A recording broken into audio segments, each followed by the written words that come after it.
Grimbergen compte 35 000 habitants, dont 20% de francophones. Une commune où il fait bon vivre, du moins en apparence. Est-ce que les néerlandophones ont du respect pour les francophones ici ? Oui. Oui. Petit point. Ouais, je ne dirai pas plus. Eh ben, ça donne pas très envie d'aller vivre à Grimbergen, tout ça. Bon, après, le village, c'est une chose, mais la bière, ça dit quoi ? Depuis 9 siècles, les moines de Grimbergen perfectionnent leur bière. Les moines ont paumé la recette. Mais oui, impossible de remettre la main sur la recette de la Grimbergen. Je suis pas venue ici pour souffrir, ok ? Savourez l'intensité d'une légende. L'intensité d'une légende, ouais. Mais de quoi on parle ? D'une cuvée mythique à déguster dans son calice ou d'une quille à caisse avant d'aller en boîte ou en festival ?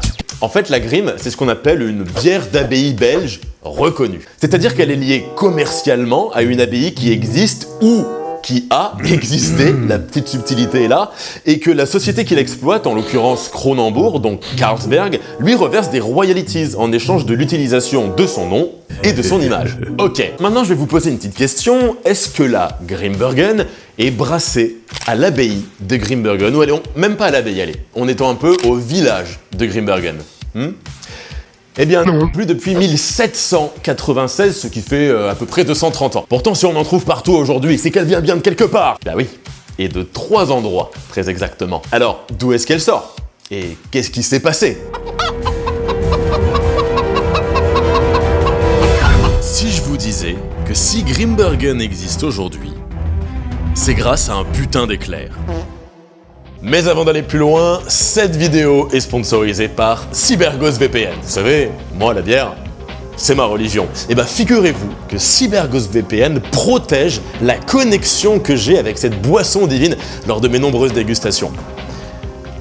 Ça dépend des bières.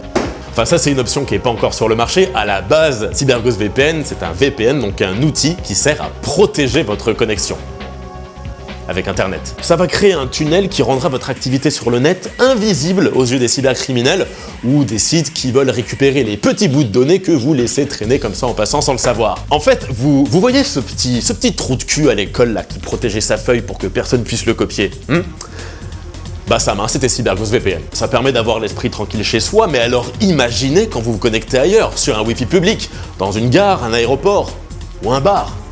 Un bar plein de cybercriminels. Ouais, y a rien de moins sûr pour vos données personnelles. Enfin, ça c'est pour les pauvres fous qui n'ont pas encore rejoint les 38 millions d'utilisateurs de Cyberghost VPN. Évidemment, il possède une super note sur Trustpilot, il est super simple d'utilisation et vous pouvez l'utiliser sur votre smartphone, votre tablette, votre PC fixe, votre PC portable, votre console de jeu même, peut-être un jour votre frigo connecté, j'en sais rien, mais en tout cas jusqu'à 7 appareils en même temps.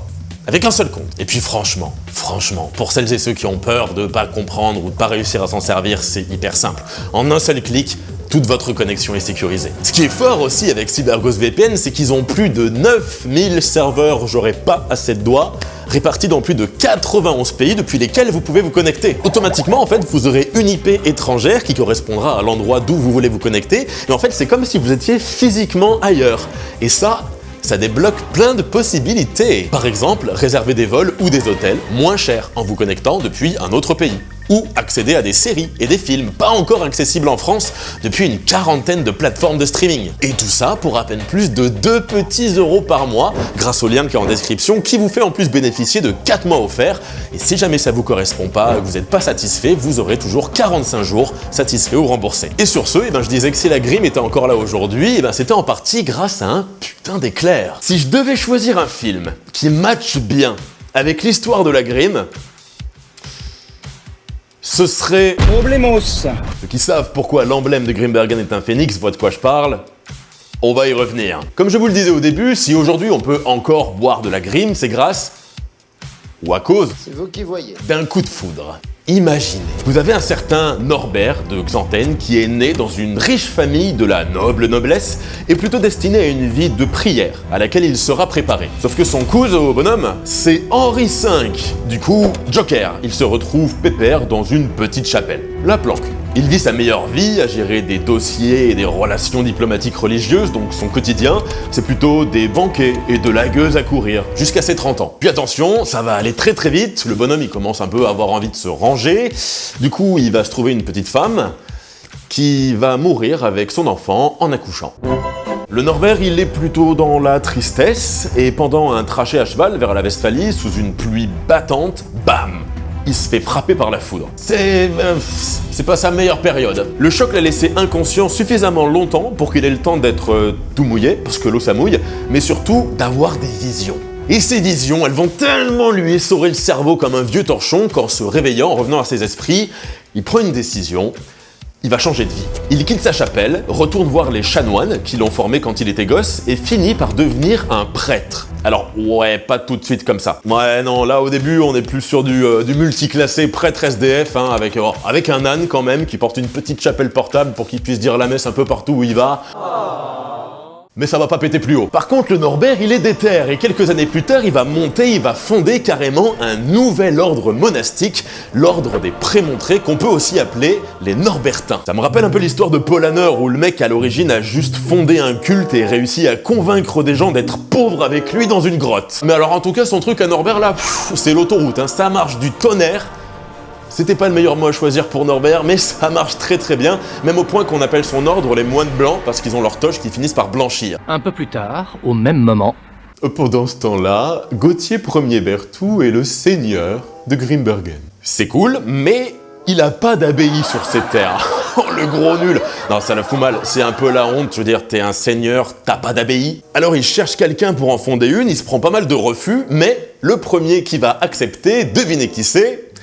Henri Cavill. Ben non, évidemment, c'est ce bon vieux Norbert et ses Prémontrés. Et c'est donc ainsi qu'en 1128, la date qu'on peut lire sur l'étiquette, l'abbaye de Grimbergen voit le jour et qu'on y brasse bien évidemment de la bière. Et alors toutes sortes de bières, hein, de la petite bibine de consommation courante à l'artillerie lourde. Par exemple, l'Optimo Bruno, qui veut dire un truc comme la meilleure brune, c'est une grosse quadruple sa mère qui sortait à bac pour reprendre des forces après un jeûne de plusieurs mois sans viande. Coquin de moine. Et ben voilà quoi, la vie est belle, tout va bien. Et puis... Problemos. Allez, démarrage turbo sur le circuit du Somme. Les seigneurs de Grimbergen ne vont plus rendre hommage au duc du Brabant belge, à qui ils doivent quand même leur terre. Évidemment, ça n'en plaît pas trop, donc en 1142, à peine 14 ans après avoir créé l'abbaye, grosse baston. C'est la guerre de Grimbergen. L'abbaye est incendiée et s'écroule une première fois. Ensuite, est-ce que vous voyez ce que c'est qu'un iconoclaste? C'est un peu la forme finale d'un extrémiste religieux qui aime pas trop les portraits. Et ben un peu plus tard, ça va être la guerre des religions. Et ces iconoclastes, ils vont passer à 2 reprises par Grimbergen pour tout péter. Sauf que la deuxième fois, en 1566, ils ramèneront avec eux leurs allumettes. L'abbaye sera pulvérisée par les flammes, une deuxième fois. Bon ben voilà, t'es moine, ton abbaye elle a cramé une fois, 2 fois, tu perds un peu en motivation, il va falloir attendre jusqu'en 1629 pour qu'elle commence à renaître de ses cendres, et justement, c'est à ce moment-là qu'apparaît le phénix pour la première fois. Et oui, quoi de mieux pour symboliser quelque chose qui renaît de ses cendres? Et pour ceux qui percutaient pas trop, ou au cas où c'était pas assez clair, vous aviez juste sous la première apparition du phénix la nouvelle devise de l'abbaye. Ardet nec consumitur. Il brûle et ne se consume pas. Alors ce qui est marrant, c'est qu'il y a une armada de théoriciens acharnés là, vous savez, un peu les mêmes que ceux qui cherchaient des trucs logiques dans Lost à l'époque, qui ont aussi trouvé que le phénix pouvait être une référence à d'autres trucs, à l'âme chrétienne qui renaît après la mort, au buisson ardent de cette bonne vieille Bible, ou tout simplement un clin d'œil à la renaissance de Norbert après qu'il ait été frappé par la foudre. Et n'hésitez pas à partager si vous aussi vous avez votre propre interprétation de la vraie signification du phénix. En tout cas, ce petit poulet qui brûle là, eh ben il est adopté, il est stylé, il est cool, il plaît à tout le monde, et même au destin qui va très vite le valider aussi. Les travaux de reconstruction vont être très longs, mais tellement longs. Va falloir attendre jusqu'à 1700 pour pouvoir célébrer la messe de Noël dans l'église de l'abbaye, qui sera même pas encore tout à fait terminée. C'est poussif. Donc beaucoup d'efforts Pour au final pas grand chose, puisque... Problemos. On arrive à la Révolution française en 1796 et l'abbaye va brûler une 3e fois. Oui, oui, oui. Ça suffit maintenant. Ah bah vous avez choisi le phénix, maintenant faut l'assumer. Tout va être revendu, démoli, jusqu'à ce qu'en 1816, il ne reste que quelques bâtiments tristement vides, l'église et son presbytère, la ferme, et quand même le portail. Voilà pour l'histoire de l'abbaye de Grimbergen. Petit point, petit point. Alors aujourd'hui, ils nous martèlent avec leur bière, avec sa recette et son savoir-faire ancestral. Et vous voyez bien avec son histoire que bon, ça a été un peu saccadé quoi. Ça a été interrompu 2-3 fois et pas pour 5 minutes, notamment avec le final de la Révolution française qui a vraiment achevé la brasserie. Et si je dis achevé, c'est pas pour rien, parce que comme le dit l'actuel Père Carrel, aucune brasserie, je dis bien aucune brasserie, n'était prévue dans le futur rétablissement de l'abbaye. C'était terminé.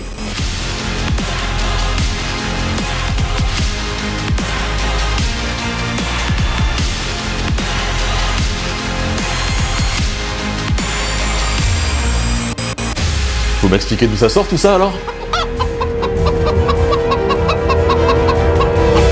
Après la Révolution française, la Belgique va finir par obtenir son indépendance. Et dans les années 50, 1950, il va y avoir un regain d'intérêt pour ce qu'on appelle les bières de spécialité belge. C'est la période par exemple où il va y avoir Leffe ou Affligem qui vont être cédés à des brasseries laïques, mais pas Grimm. Enfin, pas tout de suite, parce que en 58, à Bruxelles, il y a l'exposition universelle. Notre atomium national, il restera en place jusqu'en l'an 2009 au moins. Vous voyez pas le rapport ?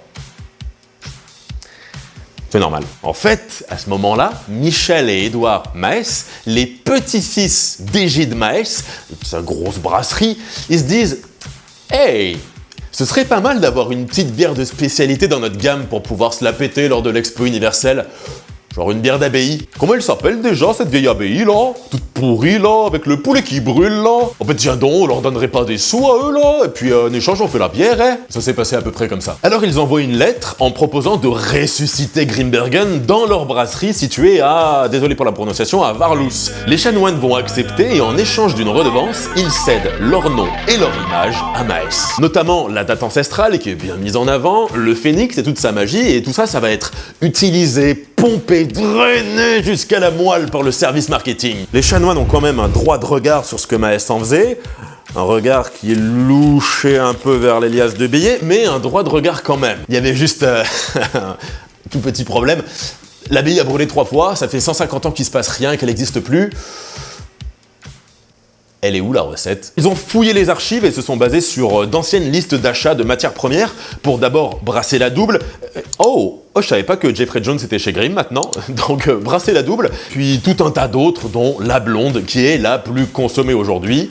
Et très bien décrite par le pater d'ailleurs. Ça fait donc que la Grimbergen, que vous connaissez aujourd'hui, c'est ni plus ni moins qu'une marque récente qui est basée sur l'exploitation d'une licence commerciale conclue avec l'abbaye à la fin des années 50. Mais si vous suivez un peu, ça vous aura pas échappé qu'elle est arrivée un peu en même temps qu'Affligem et Leffe. C'est ce que j'appelle le trio des abbayes. Non, pas comme ça. A-B-I. Pour arrête de boire de l'Indus. Ouais, j'ai pas trouvé mieux. Si vous avez des suggestions. En fait, il faut visualiser que Leffe, Affli et Grimm, ils sont arrivés un petit peu en même temps et ils se tirent la bourre sur le même segment. Leffe, qui appartient à Abbey InBev, il joue sur le côté monastique avec une date ancienne. Affligem d'Heineken, il joue sur le côté monastique avec une date ancienne. Et Grimbergen de Kronenbourg, donc de Carlsberg, il joue sur le côté monastique avec une date ancienne. Et comment on fait pour tirer son épingle du jeu quand on est 3 à faire la même chose et en même temps? On l'a déjà vu pour Leffe, on le verra bientôt pour Affli, mais alors pour Grimm, ça donne quoi?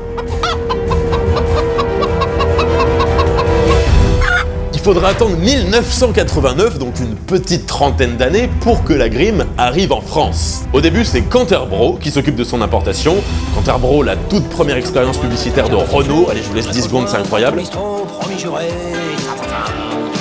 L'ambiance était plantée, la Canterbro coulait à flot. Père Canter m'a dit, laisse tomber, je te paye un pot. Oh, oh. Donc Canterbro qui s'occupe de l'importation en commençant par la placer en CHR, café, hôtel, restaurant. Petit à petit, elle va essayer de faire son trou dans les grandes surfaces, mais la concurrence est rude. Et puis le problème de la Grimm, c'est qu'elle est un peu balancée comme ça quoi, dans le rayon bière, sans bonjour ni merde. Y a pas de marketing pour pousser derrière, pour la faire connaître, pour guider les pauvres consommateurs perdus que nous sommes. La Grimm est livrée à elle-même. Le résultat, c'est qu'elle se retrouve principalement au fin fond du frigo d'hommes de 30-45 ans qui la voient juste comme un second choix à la lef. Ouais.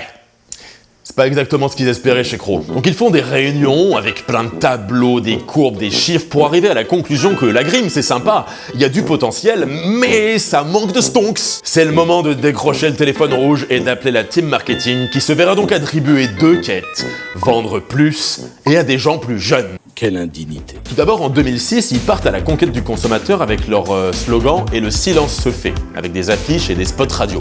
En référence au silence des chanoines, bien évidemment. On retrouve un peu la même chose chez Lef d'ailleurs à un moment, mais pas de digression. Ensuite, pour consolider la présence qu'ils ont auprès de ces nouveaux consommateurs, ils vont faire une nouvelle campagne jusqu'en 2010. Grimbergen au nom du silence.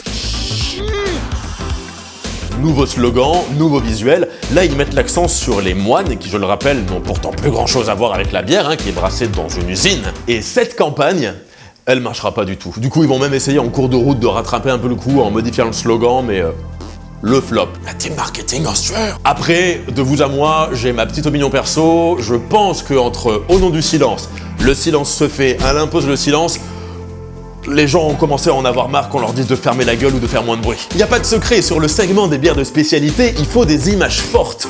Du coup, ils vont sortir l'artillerie lourde. En associant la Grimbergen au phénix et à sa légende, vous avez toute la magie, toute la tradition et les émotions même qui vont avec. Vous ajoutez à ça un nouveau pack de 3x33 centilitres en produit d'appel pour les plus jeunes, l'élargissement de la gamme avec différents parfums, et c'est parti. En fait, avec son nouveau slogan, le pouvoir de renaître, le phénix est vraiment venu sauver la Grimm avec en plus un site interactif, de belles vidéos, et puis... Problemos. En voulant surfer sur la popularité de Game of Thrones, ils pondent une campagne toute belle, toute jolie, mais qui fait un très gros clin d'œil visuel au générique de la série. Alors c'est flagrant de ouf, d'un point de vue marketing, c'est plutôt malin, puisque ça va tout de suite parler aux plus jeunes que la marque cherche à conquérir. Mais le problème, c'est que ces publicités, elles mettent en avant une origine légendaire sublimée, ok, mais c'est pas du tout objectif ni informatif sur le produit ou son origine. Et du coup, l'ANPA, qui est une association de prévention en alcoolologie et en addictologie, ils ont assigné Crow. Ils leur ont demandé de retirer les vidéos et de payer des dommages et intérêts. Tout ça, c'est fait pour attirer un public jeune, enfin un public général, en tout cas donner une image valorisante et amusante, ludique du produit alcool. Évidemment, c'est ce qu'on veut pas au travers de la loi EMA. Mais ils ont fait appel et ils ont eu le dernier mot. Je vous laisse un lien en description si ça vous intéresse d'en savoir plus là-dessus. En tout cas, depuis cette renaissance commerciale, Grimm, ils ont plutôt bien réussi leur pari, puisque aujourd'hui, ils sont en 4e position sur le segment des bières de spécialité.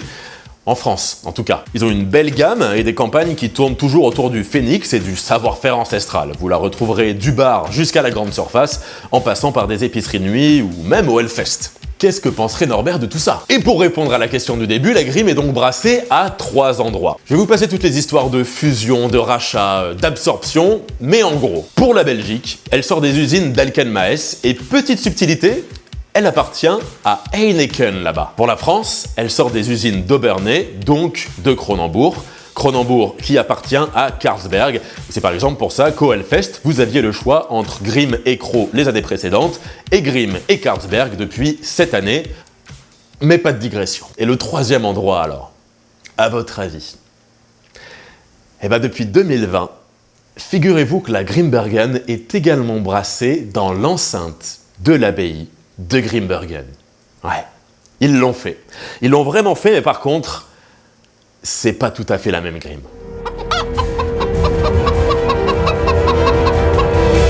Vous vous souvenez quand je vous disais qu'au reboot, là, dans les années 50, ils avaient farfouillé dans les archives pour retrouver la recette? Eh ben, ils ont ressorti cette histoire pour faire le buzz et annoncer que bientôt, la Grimbergen serait à nouveau brassée dans l'abbaye. Et donc oui, c'est vrai, c'est pas une blague, Carlsberg a financé la création d'une microbrasserie dans l'abbaye, ce qui permet à Grimbergen d'être concrètement à nouveau brassé à Grimbergen, ce qui est plutôt cool. Alors évidemment, ce n'est pas la Grimm industrielle qui est produite, mais une nouvelle gamme complètement différente, plus travaillée et qui n'a rien à voir. Il y a la Magnus Opus, qui veut dire bon travail, une brut bière terminée aux levures de champagne, l'Ignis, une quadruple, qui veut dire feu, et l'Astrum, une pale ale qui signifie étoile, avec du houblon Galaxy pour la blague. Et vous avez vu ? Y a pas d'IPA? Ils ont pas fait ça pour sortir une putain d'IPA et surfer sur la vague des IPA! Tout ça, c'est bien évidemment supervisé par les chanoines présents sur place, notamment le père Carrel, qui a l'air très impliqué. Le brassage, quant à lui, a été confié à Marc-Antoine Sauchon et à son délicieux accent anglais. No matter where you are in the world, to hear the next chapter of our exciting story and try our delicious beers. Qu'est-ce qu'il dit? Alors là, on est sur une microbrasserie, oui, mais une microbrasserie de l'espace à plusieurs millions. Assez loin, au final, des savoir-faire et du matériel ancestral. Mais en vrai, est-ce qu'on s'en fout pas un peu de brasser de la bière comme on le faisait au Moyen-Âge? Je trouve que le move est plutôt intéressant. Puis quand même, je tiens à faire un big up à Marc-Antoine parce qu'il faut le reconnaître. Un jeune Frenchie qui débarque chez les Flamands pour gérer le brassage de la bière d'une de leurs abbayes alors qu'elle a été détruite par les Français à la Révolution, c'est assez ballsy. Et puis franchement, un peu de sang neuf, ça fait plaisir parce que là... Petit point, petit point. Alors... grand groupe ou pas, bière indus qui pousse derrière ou pas, moi je trouve que cette microbrasserie, elle apporte un nouveau souffle à Grimbergen et ils sont plein de bonnes idées, ils utilisent des céréales locales, ils font pousser du houblon comme il y en avait à l'époque dans l'abbaye. Je veux dire, à part Saint-Mandry et les trappistes, ça y est, on a enfin une bière d'abbaye qui est vraiment brassée dans une abbaye.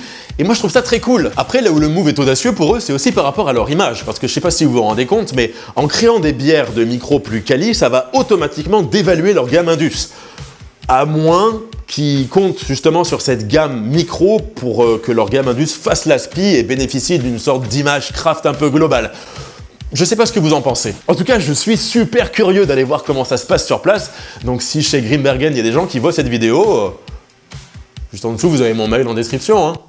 En attendant, merci encore à CyberGhost VPN, là où ils sont trop gentils de sponsoriser les vidéos comme ça. Je vous rappelle que c'est toujours à peine plus de 2 € par mois, ça n'a pas changé depuis le début de la vidéo. Et vous avez encore le lien en description pour bénéficier de 4 mois offerts, satisfaits ou remboursés pendant 45 jours. Et pour la prochaine vidéo sur une marque, dites-moi si vous voulez rester plutôt dans cette ambiance de bière d'abbaye, la Ameno, tout ça, avec Affligem, ou si c'est plutôt des marques comme Vedette ou La Chouffe qui vous intéressent. En tout cas, j'espère que cette vidéo vous aura plu, que vous aurez appris des choses et que ça aura un peu changé votre regard sur la Grim, maintenant que vous savez vraiment d'où elle vient.